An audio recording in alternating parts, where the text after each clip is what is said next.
Lahore grammar school حافظ آباد میں سالانہ تقریب تقسیم انعامات نہایت شاندار انداز میں منعقد کی گئی، جہاں نمایاں کارکردگی دکھانے والے طلباء کو انعامات سے نوازا گیا۔ تقریب میں مہمان خصوصی صوبائی وزیر بیت المال اور social security Sohail Shaukat but بھی شریک ہوئے، جنہوں نے طلباء کی حوصلہ افزائی کے لیے نقد انعام کا اعلان کیا۔ حافظ آباد میں لاہور گرامر اسکول کے سالانہ تقریب تقسیم انعامات رنگا رنگ انداز میں منعقد ہوئی، جس میں طلباء، اساتذہ اور والدین کی بڑی تعداد نے شرکت کی۔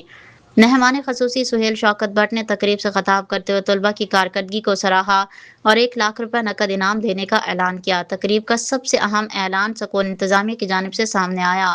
نہا سی ای او شگفتہ خالد اور میجر خالد محمود نے اعلان کیا کہ آئندہ ہر کلاس میں پہلی پوزیشن حاصل کرنے والے طالب علم کو مکمل فری تعلیم دی جائے گی۔